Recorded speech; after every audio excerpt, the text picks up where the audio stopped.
And basically by doing that, we created something that made it possible for people to actually really start real relationships, which is very, very difficult as a digital nomad. And that's also the reason why I started Nomad Cruise, right? So I started Nomad Cruise to make it easier for us to connect and also to be connected, because what's the point of connecting a lot of people on one cruise and then we will never meet each other again? This has been my problem as a backpacker. And for me, it was always a focus to not just create a community that meets on one ship, but that can meet again in the future. And by organizing reunions and taking people to different places, I think that is what basically made this happen automatically.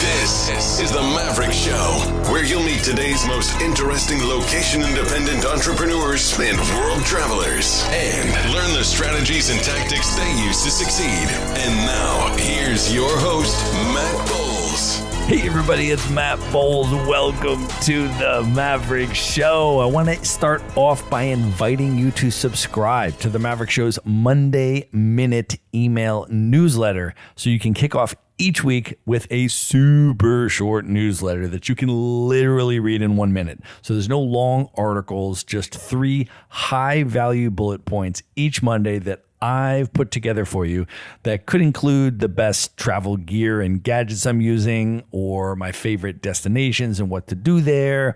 Could be epic experiences and events I'm attending around the world that you could attend as well.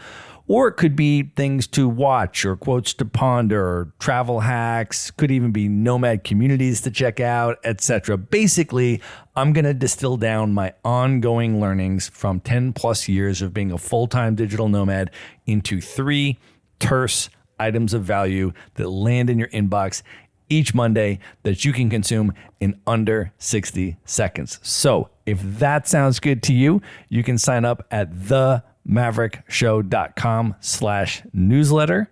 Once again, that's themaverickshow.com/newsletter. And now let's get into the episode. My guest today is Johannes Volkner. He is a location-independent entrepreneur, digital nomad, and the visionary founder of Nomad Cruise, a one-of-a-kind travel experience designed for remote workers, freelancers, and digital entrepreneurs. Since embracing the digital nomad lifestyle in 2010, Johannes has been at the forefront of the movement, advocating for a work-life balance that is not tethered to a single location. Originally from Germany, he has now traveled to over 95 countries. Johannes, welcome to the show. It's so great to be here today with you and to be on your podcast again. It was 5 years ago, my friend. I remember it well. And if anybody has not heard your first episode, I want to encourage them to go and listen to that. It was episode number 22 of the Maverick Show. We recorded it back in 2018. We were in Brazil together in Jericoacoara, and we had an amazing conversation. And in that episode, we went through a lot of your backstory and your initial journey getting into the nomad life and a lot of your experiences up to that point. So it provides some really, really good context on you. And I definitely want people to go back and listen to that interview. On this interview, we're going to talk about pretty much everything that has happened since 2018. So we got a lot of very, very cool things to discuss. But let's just start off by setting the scene and talking about where we are recording this from today. Unfortunately, this time we are not in person. I am actually on the East Coast of the United States today. I am in the Blue Ridge Mountains of Asheville, North Carolina. And where are you? I am in wonderful Bangkok in Thailand, and I just got here like 2 days ago. I have 2 more days in Bangkok and then heading to the islands of Thailand. Well, Bangkok is one of my all-time favorite cities in the world. For people, though, that have never been to Bangkok, what do you love about it, and what would you recommend for people visiting Bangkok? So I have quite a special story with Bangkok as well, because this is also where my Asian backpacking days started in 2004. And I met here with 9 of my friends and we went on a holiday together, which had an impact on the reason why I organized the Nomad Cruise in many ways. And it's been changing so much. It's crazy because actually I was yesterday walking around here with my girlfriend and I said, when I was here 20 years ago, it was all smoggy and like you had to really get your fresh air somehow. It is still a lot of traffic here. It's still quite busy, but it's also crazy developed. I mean, the Adidas store I walked in here yesterday, it's better than any of those stores that I've seen in Europe so far. And it's crazy how this city is picking up in development. And I find that actually very, very cool to see that from 20 years ago, how this city has changed. And yeah, for everyone who's coming here for a few days, what I would recommend is get a nice hotel somewhere in the city center. There are some great temples here. There's great shopping here, all kinds of shopping you can do. You can go along the river and just really enjoy all these things. A lot of local things to explore as well. It's just a really cool city. It's very easy to navigate around once you found your way. And I think it's one of the most visited cities in the world with over 20 million tourists per year. Definitely worth a stopover. Well, the last time you and I saw each other was actually earlier this year, and it was on a flight from Cape Town to Luanda, Angola. I was going to Angola to hang out for a month. You were just transiting on a layover through there. But I know that the continent of Africa has had a really big part of your travel and your nomad journey. And it has with mine as well. I've probably spent about 2.5 years on the continent in different countries and so forth. I want to ask you what you love about the continent of Africa and maybe share a little bit about the role of the continent in your nomad journey. Basically, I ended up studying in Cape Town in 2005. And when I studied there, I also started to travel quite a lot around the continent. I went overland to Zanzibar from Cape Town twice, once by local transport, once we were driving with our own car. And it's an amazing feeling to travel around there. I mean, there's incredible wildlife, incredible nature. The people are super friendly. And I could just highly recommend everyone to go and check it out. There's a lot of development currently also around Zanzibar and the safaris around the Victoria Falls. And that's just incredible as well. Great place to go and not many tourists around. Well, I also want to ask you about your home country of Germany. It's actually a country that I have spent surprisingly little time in. If you can believe this, Johannes, I have never been to the city of Berlin. It is super high on my list. I want to go. I want to spend a lot of time there. I have not yet been.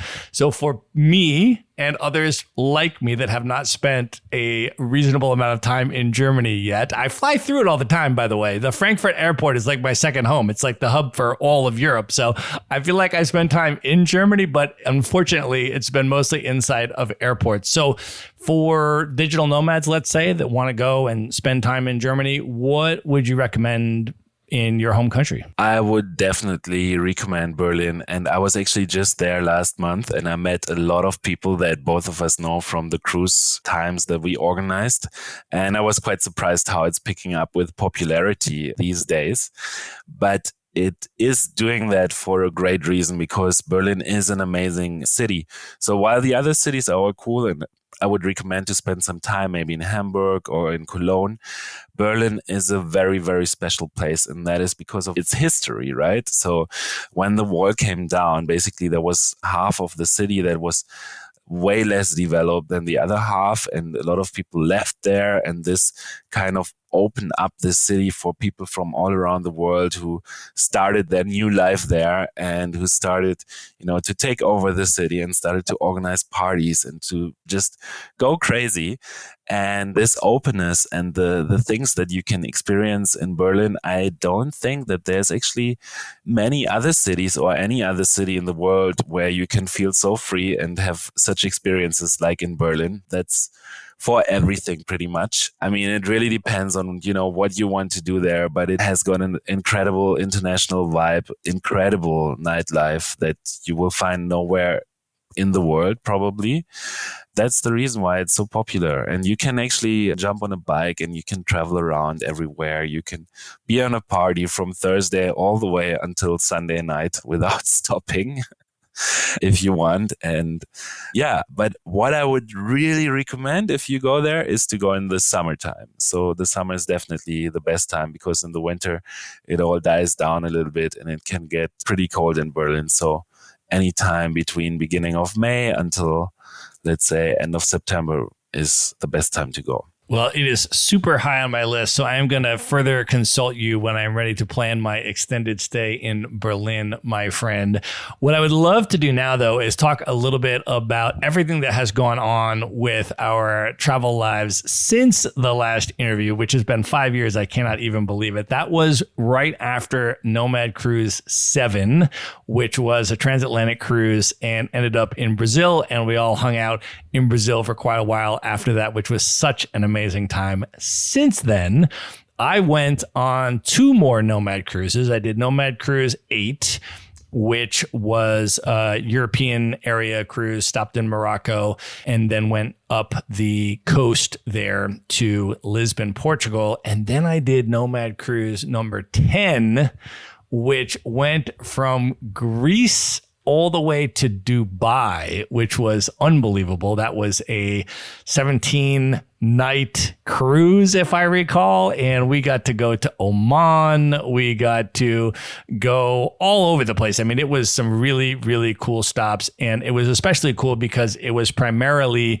Nomad Cruise alumni who had done previous cruises. And so most of us had already met. We already knew each other. And so it was really a very special community experience just to see all of those people and then have really, really cool experiences together. And then, of course, shortly after that, the pandemic happened and I wasn't traveling anywhere. And one of the things that you did once all the cruise ships were shut down is you shifted to this concept of nomad base and started doing events on land. One of which I went to in Playa del Carmen, which was very cool. But you did another event I was not able to attend.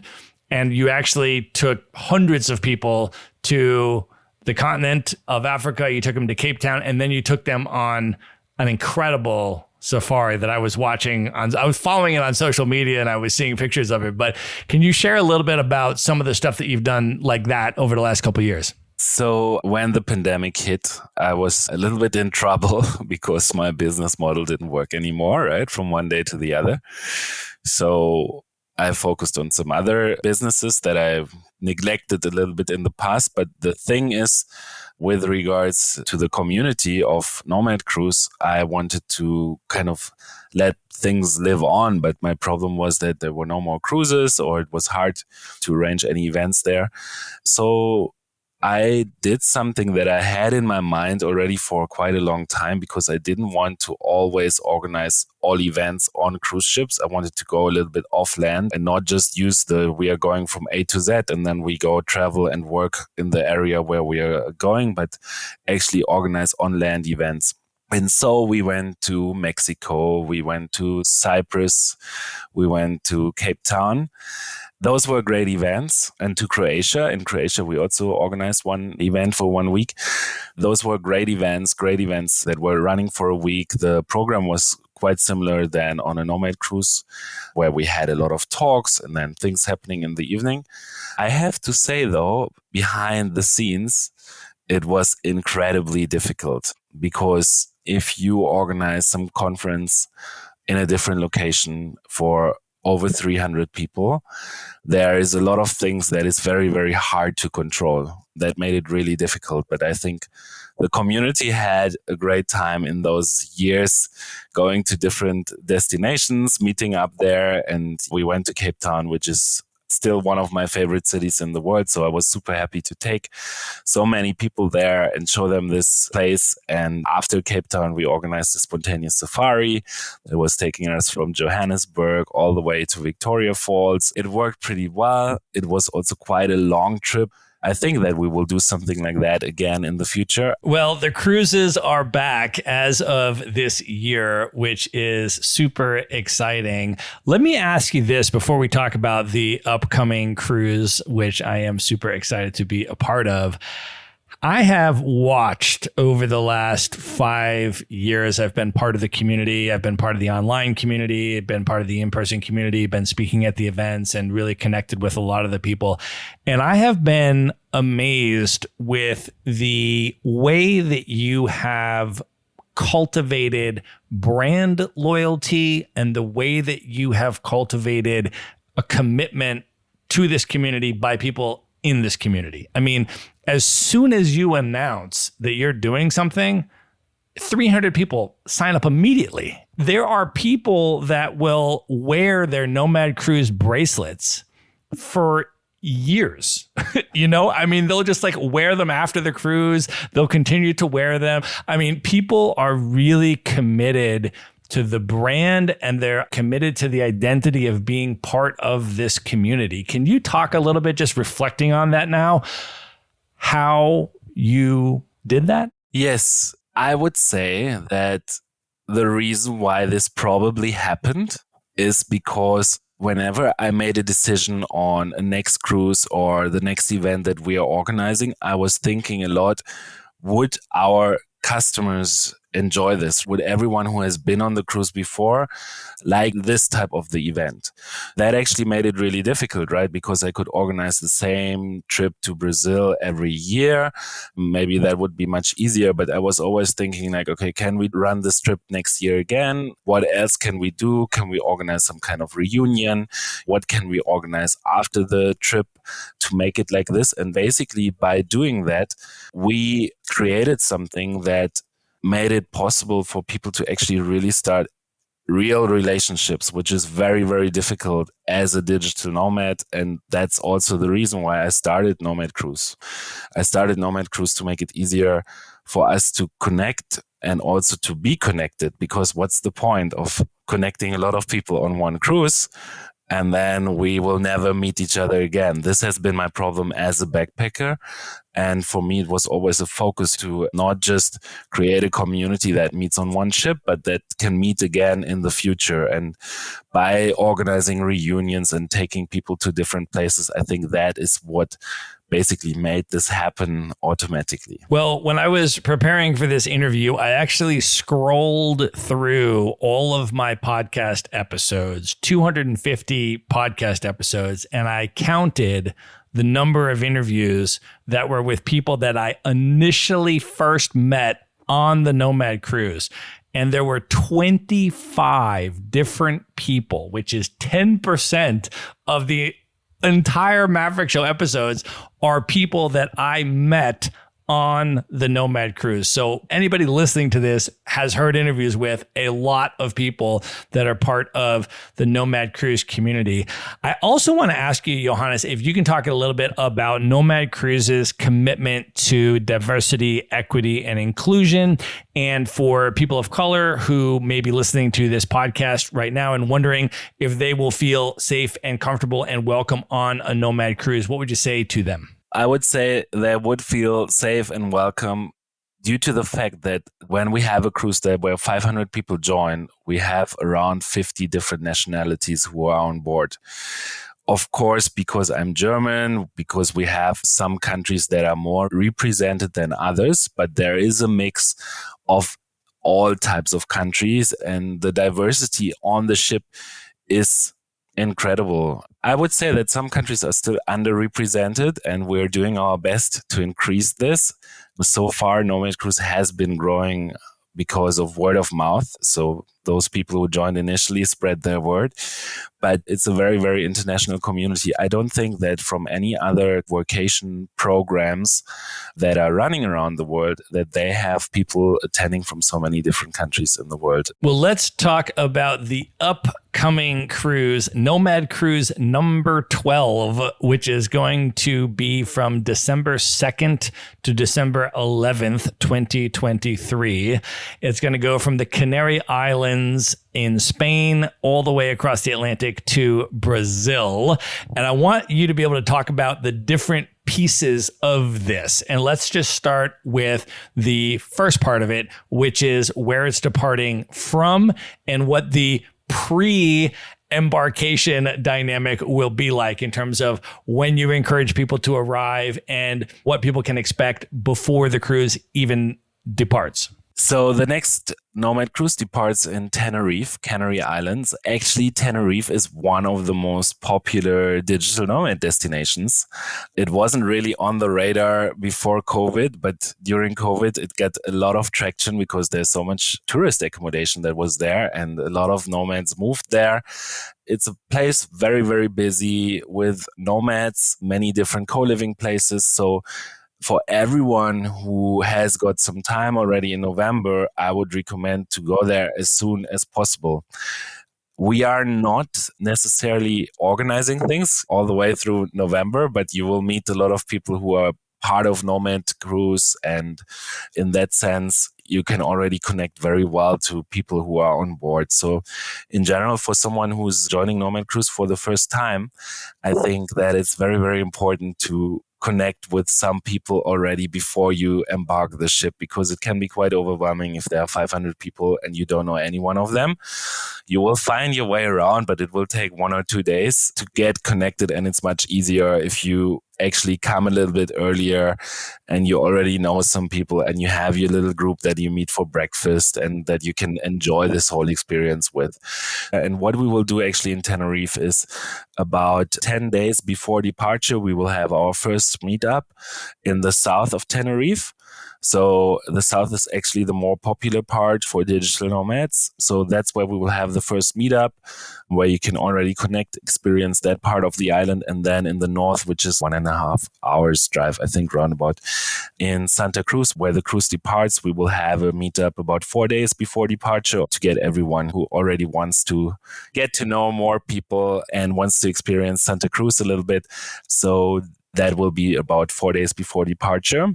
We are just organizing these meetups, but basically there's a lot of things to do on the islands. And what we always see is people are in the chat and the one wants to climb the volcano and the other one wants to take surfing lessons. So there's basically way more things to do than you can actually handle. I will be there in Tenerife. I am going to be on the cruise, so I will be up there. Anybody that is interested in coming through can definitely link up with me for sure in Tenerife, and then we can connect with the rest of the community there as well. And then let's talk about the actual cruise and the route that it is taking and where it is landing. So this will be the 4th time that we are going to Brazil. It's actually my personal favorite route to go because we are escaping the winter or the cold European continent. And we are slowly transitioning to Brazil. We have a little time zone shift that is on our side. So the days are getting a little bit longer. We can sleep in a little bit more and still make it for the program in the morning. So this cruise is going directly to Salvador in Brazil. It's a 9-night journey with some stops in Brazil before that, in Fortaleza and in Maceió. It's just an incredible experience. I mean, some people might think that it's boring to be on a cruise ship for 6 days without seeing any land. But with such an incredible community that we have on board, we already have over 300 people who booked the journey and we still have 3 months to go. So it's an amazing experience to meet a lot of people, to learn a lot and slowly make your way transitioning to Brazil and enjoying a little bit warmer weather every day. Having been on 4 different cruises so far, I can definitely tell you that the transatlantic ones do have an even greater community building aspect built into them, because you're not landing somewhere every single day and getting off the boat for half the day and going on a thing. Being on that boat just somehow increases the community building aspect, because that's what you're able to do over the course of all of those days, just being on the boat together. And it's really amazing when you finally land how tight the community has become during that time. Can you share a little bit about what will actually be going on the boat in terms of the programming and the things to do on board the cruise? We are currently planning the program, but basically we will have around 50 talks and workshops. The topics are very, very diverse. famous digital nomad influencers will be on board as well, talking about business, talking about personal development. So a very, very huge variety of topics that we cover on the ship. And then there will also be an unconference. So everyone can organize sessions, a little bit smaller sessions on board. And I think we will have around 80 unconference sessions. So it's non-stop learning and getting inspiration. A lot of real estate topics as well this time on the upcoming cruise. That is happening during the day. And of course, you can always jump in the pool. You can always take a coffee, always go to the gym. But it's endless inspiration that you can get on board. And in the evenings, we have some shows. We have the Piranha Tank, which is a little bit like the Shark Tank, but for nomads and for our community.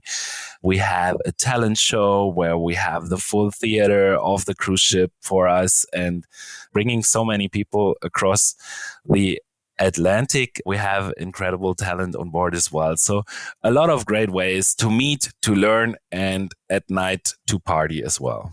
Yeah, it's really amazing. And it's amazing how many different things are available for you to do. So if you want to go to a nightclub every single night on the boat, they have that every single night on the boat. If you want to go to a meetup where people are going to do a jam session with acoustic guitars out on the deck under the stars, you can go and do that. And people are singing live music all the time, just people that get together and go and do that. Or people that want to have a meetup to discuss a particular topic. There's a giant board and everybody can put their meetup topics up there. And then you go meet in this room at this time. And anything that you want to do, anything that you want to learn, anything you want to participate in, people doing acro yoga. I mean, just everything. I mean, it's all there. It's pretty wild because you have hundreds and hundreds and hundreds of nomads from all over the world, and they're all here together. So it's an amazing time to meet new people, and you can plug into either communities that you're already a part of. If you like salsa dancing or you like to do this or that, there's people that do that. Or if you want to learn about new things that you don't know how to do, there's like, hey, come and learn how to do acro yoga 101 for beginners. And then you can go and learn that, right? So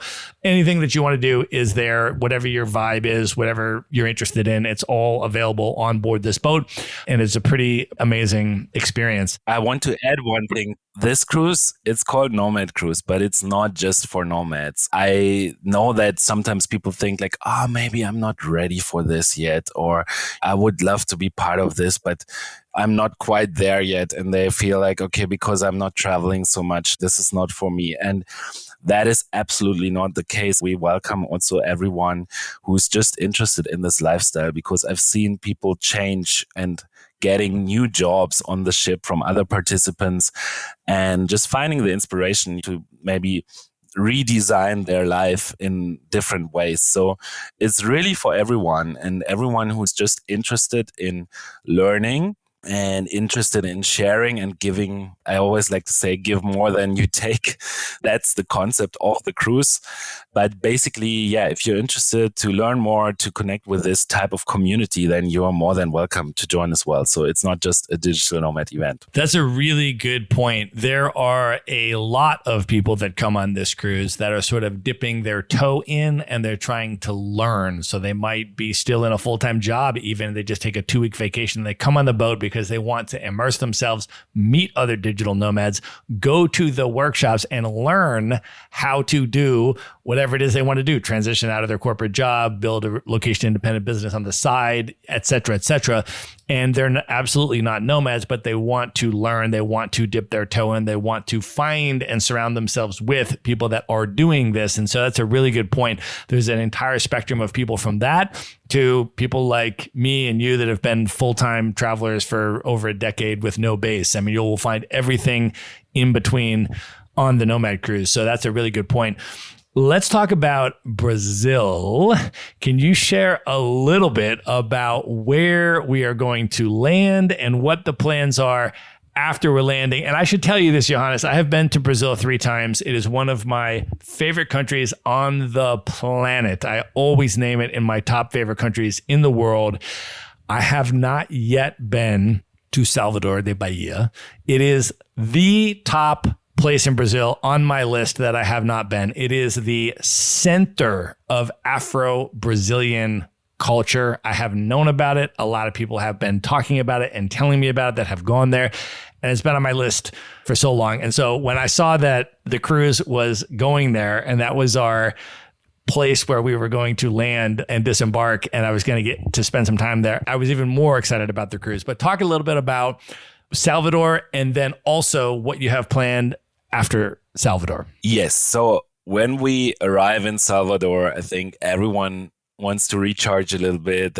Maybe they need to check their inbox again, check their emails, and just assimilate to the new environment where we are in. And Salvador is an incredible town with a lot of capoeira culture and great things to see and do. So I think that many people will stay there about 2-3 days. And those who want to work or need to do a lot of work and want to be a little bit in a bigger city, they will just stay longer there. But we have one incredible thing that is happening right after the cruise as well. And that is that we are going to Morro de Sao Paulo. And that is only a 3-hour boat ride, even though it is actually on the mainland. You kind of go there by boat from Salvador, and it's a small beach town. It's quite a touristy place, but in December it's not so super busy because it's before Christmas. So that is usually a less busy time. I believe that around 300 people or more will go there after the cruise and just kind of have the cruise after the cruise, because it's incredible to just go with a lot of people to these towns and enjoy this experience just for a little bit. This is just really an incredible experience. And we've done this before in different places like Jericoacoara, where we had our last podcast recording, or Porto de Galinhas, which is close to Recife, where we've landed with a cruise before. And it's really, really cool after the cruise, because on the ship, the internet is limited. So it's a little bit hard to communicate, and you can't always catch up with every person that you actually want to meet. So bringing so many people around and on the ship, you will also hear about people, who have the same interest, but that you haven't actually met yet. And this time, this 1 week roundabout after we are arriving in this really cool beach town, is a full experience by itself. It's just part of the Nomad Cruise. It's just kind of, we just mentioned, like, just go to this city. So I would highly encourage everyone who's got some time to just stick around at least for 1 more week after the cruise and come to this small beach town with us and just enjoy this and chill out and have some drinks there, do a little bit of work, but really enjoy and, continue to connect a little bit more with the community and with those people that maybe you wanted to spend some more time with. Later, after Morro de Sao Paulo, the next stop will be Rio de Janeiro. And Rio de Janeiro, this is also something that now we are organizing for the 4th time. You can come there already for Christmas, but the best thing about Rio de Janeiro around this time of the year is the New Year's at Copacabana Beach. And that is the final highlight of our trip for those people who can extend over the Christmas holidays. I know that the majority probably flies back, which is okay. And those who want to continue to stay longer, they will go to Copacabana and celebrate New Year's there together. It's just incredible to be there, go there with the whole community, and actually also experience Rio de Janeiro with so many people. There's a lot of things, a lot of meetups, stuff happening. You're always in a group, which makes the whole experience also a lot safer than you just going there as a solo person. It's just incredible. So I have spent about 2 months in Rio de Janeiro. It is an absolutely extraordinary city. I tell everybody about Rio de Janeiro, but I have not been there on New Year's Eve. Can you describe for people what the New Year's celebration is like? So on the New Year's celebration, the biggest celebration in Rio de Janeiro is happening at Copacabana Beach. And there are about 1 million people or more going there to watch the fireworks. I need to say that Copacabana Beach is a massive beach, many, many kilometers long. So even though there are probably over 1 million people, it's not that you're going to have no space to move around. And basically, everyone wears white clothes on this night. So it's just a great atmosphere with everyone wearing this white clothing. And then you go there, you have the fireworks, which are just amazing. I mean, I think that this is some of the best fireworks that you can see anywhere in the world that they are firing off there. Then there's a big party on Copacabana. It's a lot of concerts and things happening there. There are many different stages. It's just a really incredible, nice atmosphere. It's usually very warm on this day, and something very unique to watch this, and then to be there with probably over 100 people that have been on the cruise already together. And I wouldn't be too concerned about safety or anything there. I mean, so sometimes people think that Rio de Janeiro is quite a dangerous city. So if we're there in a big group, and even also for things like the New Year's party, just don't take your mobile phone maybe on you, or have some other things, and it will be absolutely fine.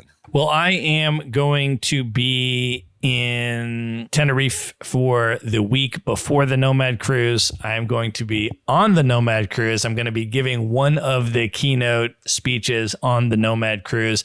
And it's a speech that I've never given before. I'm putting it together just for the Nomad Cruise because this year is my 10th anniversary of being a full-time world traveler with no base. And I have also just passed 250 episodes of The Maverick Show, interviewing digital nomads every week for 5 years. And so I am putting together a talk on the 7 biggest lessons that I have learned from my 10 years of world travel and interviewing 250 full-time world travelers. And so that's going to be my keynote on board of the Nomad Cruise. And then I am going to stay for the week after in Brazil. Once we get there, I am going to have to come back to do Christmas with my family. So I'm not going to be able to be there for the New Year's Eve in Rio. But anybody listening to this, I have heard incredible things about that experience, and I have seen pictures, and they are mind-blowing. So if that is in any way a possibility for you, definitely encourage folks to do that as well. And I understand, Johannes, that you are able to offer this year a special $100 discount to Maverick Show listeners who would like to attend the cruise. And so you've given me a link, which I will give out now. And we're also going to put it in the show notes. If folks go to themaverickshow.com/cruise, that link will take you to the page where you can buy your Nomad Cruise ticket. And at checkout, just type in the code MATT100. That's MATT 100. And that code will get you $100 off of your Nomad Cruise ticket. And then we can hang out on the boat. We can hang out before in the Canary Islands. We can hang out afterwards in Brazil, and it would be amazing to see you there. So definitely, if that works for your schedule, you can go to themaverickshow.com/cruise. That's going to take you to the Nomad Cruise page. It's going to show you more information about it and all that, so you can get more details. And then when you buy your ticket, just type in MATT100, and that will get you your $100 discount. And we're going to link everything up in the show notes as well. Yes, we're giving this $100 discount. What I just want everyone to keep in mind as well is that as we get closer to departure, we are raising the prices of the cruise. It's simply a marketing strategy. I'll be 100% honest here with everyone. But for us, it is necessary actually to know from your side as soon as possible if you're joining, if you can make it or you can't make it. And that's why we are not lowering the prices, but just making it more expensive, because it helps our planning. We always love to have full commitment from people who are joining. And the earlier you can let us know, the better the price will be that you get. And even better if you use Matt's discount code, that will give you an additional $100 off. Just don't wait too long. And the other thing I want to say is that one thing that I always hear from people, like, yeah, it's cool. Like, I want to do this one day or whatsoever. I really wouldn't recommend anyone to wait for doing this, because I've heard so many people who joined the cruise and they said like, I know about this since 2015 when you organized it the first time, and only now I'm joining. And I just think that it's really not about the cruise. It's really about this experience and these people that you meet. And the cruise is just the perfect place where you can make those connections that can impact your life in so many ways. And that is the real value of the cruise. And the earlier you go out there, the earlier you go and meet those people, the earlier you will be in this type of circle. So even if it's a bit beyond your comfort zone, and if you're thinking, maybe I want to do this one day or whatever. Don't do it. Just go earlier than you want. I'm not saying this to push people, but I'm just saying this because I've also been waiting sometimes on many decisions in my life and like taking the next step. And I think that taking the next step is always so much easier when you surround yourself with the people who are already there where you want to be. And on the cruise, you meet such an incredible amount of people. So don't wait. Go to the page, get on board, and write to Matt if you have any questions about the cruise, or to us, and then we're happy to help you. Yeah, absolutely. I agree with that entirely, because the earlier that you make these connections and relationships with people, the more they're able to compound. Like, I met a bunch of people on Nomad Cruise 6, which was my first Nomad Cruise back in 2018. I see many of those people all over the world. I'm literally going to see 2 people that I met on Nomad Cruise 6 over the next 3 weeks in different cities that I'm traveling to. And I've had those relationships, and I've deepened those relationships over the last 5 years, and I continue to see people. So the earlier you're able to connect with people and build those relationships, the more it's just going to compound and deepen over the years. So I agree with that entirely. The other thing is, Johannes, let's just be honest. I think every single cruise that I've been on so far has sold out. The tickets just sold out entirely, and then they're gone. And so that's the other thing, is you need to get your ticket while they're still available. You wait too long, it's going to go up in price, and then it's just not going to be available at all for any price. And so we are going to link that up in the show notes along with the discount code, so you can go there and learn more about it and then grab a ticket if it's right for you. And definitely message me if you buy a ticket to the Nomad Cruise, so that I can know that you're coming and so that we can link up. You can send me a direct message on Instagram at Matt Bowles Maverick on Instagram. Just shoot me a DM. Let me know you're coming on the Nomad Cruise, and we'll plan to link up in Tenerife and certainly on the boat.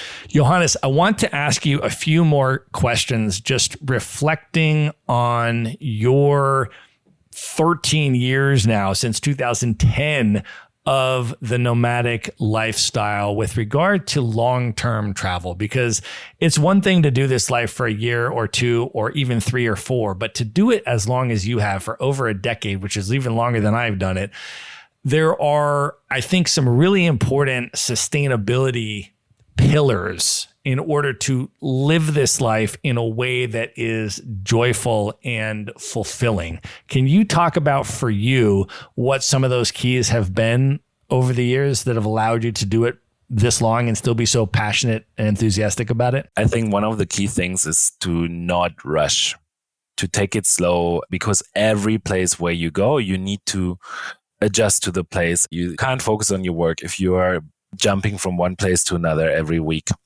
That is one key thing, one key lesson. And also, even though I've been around and I've been doing this for 13 years, I have to say that I've spent most of the time in very similar places. So I have my few favorites around the world, which is Cape Town, and then always the locations before and after the cruise. And I lived a little bit in Mallorca for 2 years. Now I'm based in Cyprus. So it is not that I'm constantly traveling. I'm also just going to different places where I have some kind of base and where I know people. So going as a stranger every week to a different place, I don't find this sustainable. I know that it works, but can be very exhausting. So having some kind of base, having even your home where you are right now, I wouldn't necessarily give this up. Having a home base is a beautiful thing to have, and going there and spending some time in your place where you are from, for example, makes absolute sense. And then you're there, you focus on family and friends, and then you go travel over the winter. And that is like an amazing combination, for example, how you can do it. And yeah, so I'm spending most of the time in very similar destinations. I take it very slow, and I spend a lot of time with people that I know. Now I'm actually, since the last years, I'm also traveling most of the time with my life partner, and that also makes things a bit easier. So in the first years, I was traveling solo quite a lot, and I also really enjoy doing this in a relationship.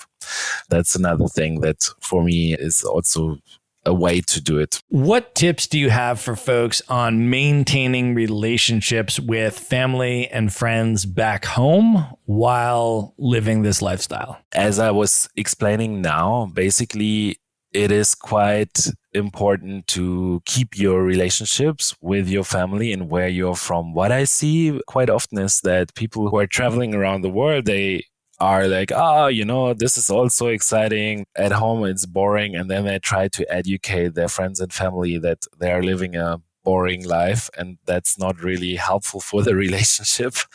And it's not true, because everyone has got different ways how they want to live their life and different things. Travel is not the only thing that is important for other people. The family is much more important, or the connections, or their job, or whatsoever. So we don't need to educate anyone from our home on us living the best life that we can do. But basically, what is for me quite important is that I come back home, that I spend about like 2-3 months in this area per year.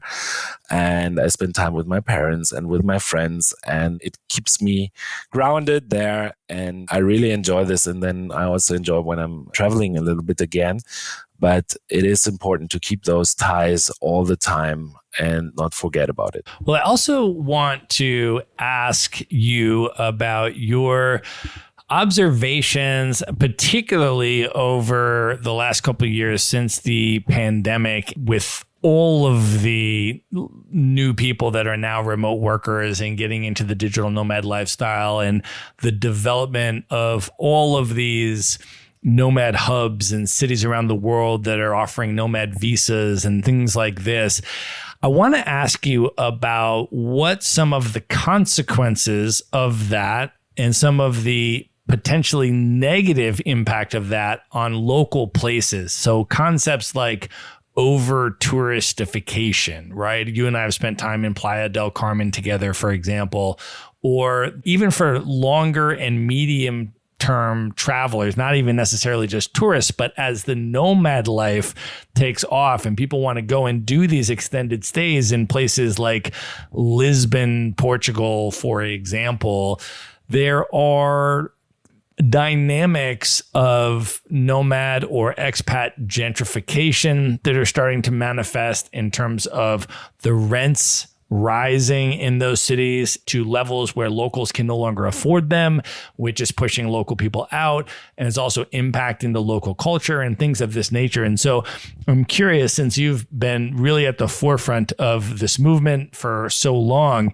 what are your observations in terms of what you're seeing right now with what's going on, and particularly with regard to any of the negative impact that it's having? What tips do you have for us as long-term travelers in terms of how we can make the most responsible travel decisions to try to minimize harm and maximize the benefits to the local people and destinations where we're traveling? So this is quite a complicated topic. We could talk about this for hours. I will just try to bring up some concepts and some thoughts that I have around this.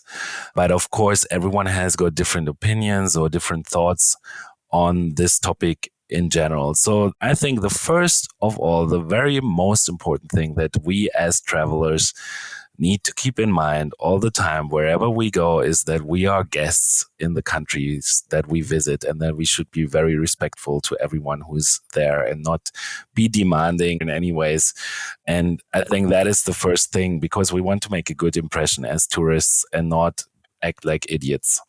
So I think that this is the first most important thing. If everyone would try to do this and would try to act in a way that is respectful and that is friendly, and in that sense, then some areas would have way less problems with us being tourists there. It is definitely a problem of over-tourism or digital nomads going to certain destinations around the world where the rents go up. What I need to say here as well is that this is a little bit hard from our side to control, right? Because I think that this is also part of the job of the governments. It's part of those who are planning the flights to certain destinations. It's part of the Airbnb policies in those areas. It's part of the policies to give locals better rights. I mean, like in Berlin, if you don't have such a high income, then you have like a slip that you can use, and that will give you a place where you can pay less rent. And this is subsidized in some way. So basically, I think that we can act responsible, we can act respectful, and do that in many ways. But a lot of the job is also part of the government and how they deal with us coming there. And I mean, tourism is a concept that has been around for many years, and there's a lot of over tourism going on. It will get bigger for sure. First, there was Cancun, and then slowly Playa del Carmen started to develop over the next years. Well, not really slowly. It was quite fast that these places are coming up. But it's not just the digital nomads, it's everyone going there and spending more time there. But I do think that a lot of the responsibilities are on the government side. What I need to add here as well is because I actually did study responsible tourism a little bit when I was studying in Cape Town, South Africa. And maybe one other way to think about it is that sometimes a place like Playa del Carmen or like Mallorca, the good thing about this type of tourism is that by doing it like this, people are going all to one destination, and like this, they don't have so much impact on all the other regions. So if millions of people would be traveling all over Spain and there would be like 300 tourists here and 300 there, it would be much harder to control versus everyone going to certain hubs. So I don't necessarily think, even though it looks quite bad that Cancun or Playa del Carmen are getting so much tourists, in a way it's also good because this is more controlled versus everyone going to each small town or destination around the world. But at the end of the day, this is a big job for the governments to control this. And I know there's like a lot of corruption. There's many different ways why people don't do it. So that makes it tricky. And then I want to bring in one more thought on this because I'm here in Thailand right now and I've been here 20 years ago. And what I see now is that things have developed. Things are getting better here. There's more Thai tourists traveling as well to the islands. And that's what also my friends told me. It's not just the backpackers from Europe who are going to certain places. It's a lot more international. And you can see that basically by us as digital nomads spending more time in certain places around the world, we actually make the world a little bit more equal in some ways because we are distributing the money that we have to other areas. And over the time, people sell their land or they're doing certain things, they're working in tourism. This generates much more income for them than being a fisherman or something like this. So in some ways, also the tourism helps to make the world more equal, but it's really the job of the governments to kind of control this and to use the ways of, they can limit the visas. They can say, well, guys, you can only stay here for maximum 1 month, and then automatically some place will not be a digital nomad hotspot. So that depends a lot on the regulations, and that's not necessarily our job, or it's very hard for us to do it. Johannes, let me ask you one more question and then we'll wrap this up and move into the lightning round. When you think back on your 13 years of world travel, what impact do you think all that travel has had on you as a person? And why do you continue to travel? What does travel mean to you today? So for me, I think it opened up my mind in many ways to be exposed to so many different countries. It made me a much more understanding person. All these impressions that I'm getting, opening my mind, but also I'm very, very grateful for all the amazing things that I could see and that I could experience. So I don't want to miss this in any way. I appreciate this and I've learned so much more. I mean, by going to all these places, you're learning so many things.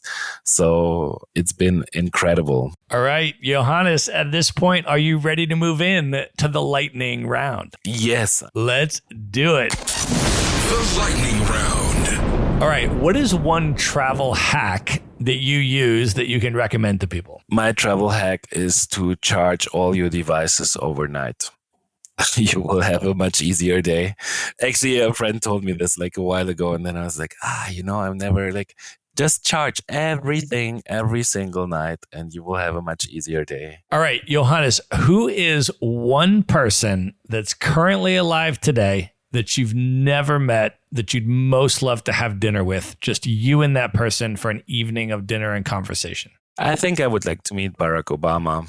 Yeah, that's, the former president, not so interested in meeting Trump, but Barack Obama, I think that would be really cool just to hang out with him and just to ask him some questions. Yes, would love to do that. All right, Johannes, I know you are a big kite surfer. That is one of your top passions, and that has informed a lot of your travel decisions. You've been to many of the top kite surfing destinations in the world. Can you share a little bit about your love of kite surfing, just for people that aren't familiar with the sport, just what it is? And then can you pick your top 3 favorite kite surfing destinations that you would put people onto? The reason why I love the sport so much is because it's so perfectly to combine this sport with being a nomad and with traveling the world, because kite surfing takes you to some incredible destinations around the world. And the nice thing is also, it's not something that you do every day or that you can do the whole day. Like in many ways, the wind only picks up in the afternoon, like around 4:00 in some places that you go. So you can get work done and you have a nice routine in the afternoon that keeps you healthy and fit. And at the same time, you can experience amazing destinations around the world. For me, one place where I almost go every year is Cape Town. And that is also the best place for kite surfing in the world, in my opinion. It is not a place for beginners. There are some high waves and very strong winds, but it's incredible. Another really, really cool region to go for kite surfing for those who are starting out is actually the northeastern coast of Brazil. So everything above Natal and all the way up to Jericoacoara and even further. That is an incredible area that also will pick up a lot more tourists over the next years, and it's developing very well. And that is an incredible place to learn kite surfing and go. And then my other favorite destination, where I haven't been for a while, but I hope I can go back sometime over the next years, is actually in Venezuela. It's an archipelago called Los Roques. We went there in 2016 after the first Nomad Cruise. And it's been an incredible experience. We could go to different islands every day and we had these beautiful spots just for us living on this small island. That was really incredible. And now finally, just one more destination I want to share. It's not my favorite spot, but it's for everyone who wants to learn kite surfing and get some work done. I would recommend to go to El Gouna in Egypt. It's very flat water there. It's very consistent wind. March and September could be some great months to go there. And there are some great co-working spaces. And there's also some great projects developing for nomads in the future. So check out El Gouna, Egypt, if you want to learn and get into the sport. Amazing. I love that recommendation. I've spent about a year in Egypt, but it has been a while since I've been there. So that is awesome. I appreciate you putting that on people's radars. All right, Johannes, last question. What are your top 3 bucket list destinations? These are places you have not yet been, highest on your list you'd most love to visit. It's Japan. That is my number 1, and maybe Tahiti, this region as well. Let's stick to those 2.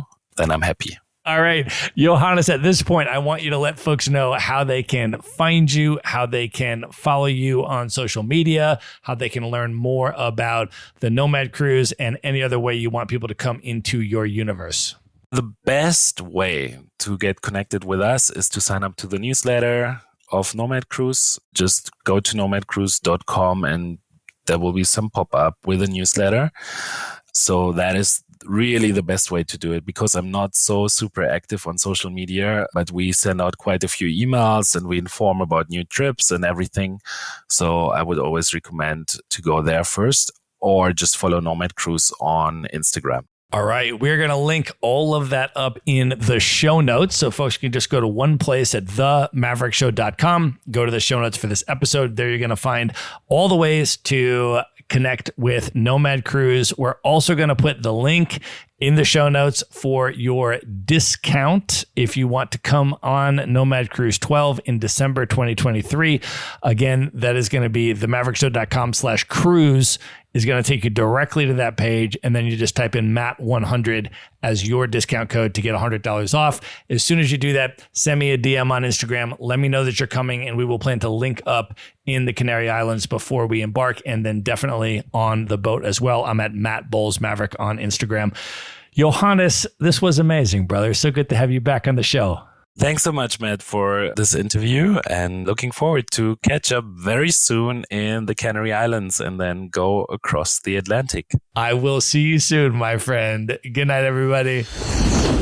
All right. Hope you enjoyed that episode. Just a final reminder to subscribe to the Maverick Show's Monday Minute email newsletter. No long articles here, just 3 bullet points that I put together for you and drop into your email inbox every Monday that you can consume in under 60 seconds. You can subscribe at themaverickshow.com/newsletter. Again, that's themaverickshow.com/newsletter. Be sure to visit the show notes page at themaverickshow.com for direct links to all the books, people, and resources mentioned in this episode. You'll find all that and much more at themaverickshow.com.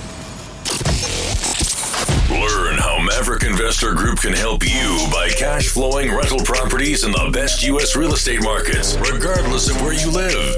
Schedule a free phone consult today at themaverickshow.com/consult. Now you can buy rental properties with tenants and local property management in place, so you don't have to be a landlord or a rehabber. To get your questions answered and discuss how Maverick Investor Group can help you meet your real estate investing goals, schedule your free phone consult today at themaverickshow.com/consult.